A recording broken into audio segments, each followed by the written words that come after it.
หลังจากที่ผมดูเมื่อวานผมเกรงใจแหละใครปวดฉี่เชิญครับ โอเคได้โอ้โหคนพวกผมดูแบบ จริง คือเป็นคนเชิญ ๆ ได้ เป็น นะ ผมก็กั้นไม่ได้นานขนาดนั้นอ่ะ ก็จริงเอาแบบพวกผมเป็นตัวร้ายเลยเหรอก็จริง ที่ไปที่มา ครับผม ผมก็จริง ก็ ไม่เป็นไร พูดตั้งแต่วันนี้ครับ วันนี้ผมไม่ร้องนะบอกไว้นะ โอเคได้ จะรอดูนะครับ ครับ วันนี้มีทางไลฟ์สตรีมแล้วนะครับ เมื่อวานผมจะทำการขอบคุณทางไลฟ์สตรีมด้วยนะครับผมแต่ว่าไม่มีผมลืมไปนะครับ ก็อยากจะขอบคุณทุกคนที่อยู่ตรงนี้นะครับผมแล้วก็ทางไลฟ์สตรีมด้วยนะครับผมเมื่อกี้มีป้ายเนาะมีป้ายที่แบบว่ายังรักเหมือนเดิม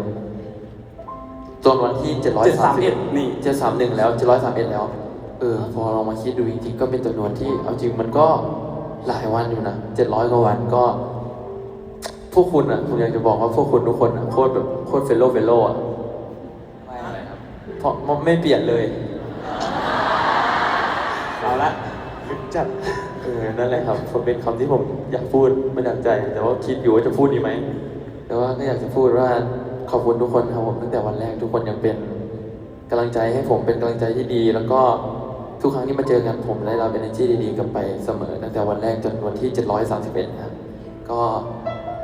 เป็นแรงบันดาลใจให้ผมพัฒนาตัวเองด้วยแล้วก็เป็นกำลังใจที่อยากมาเจอและอยากเก่งขึ้นตลอดอะไรอย่างนี้ก็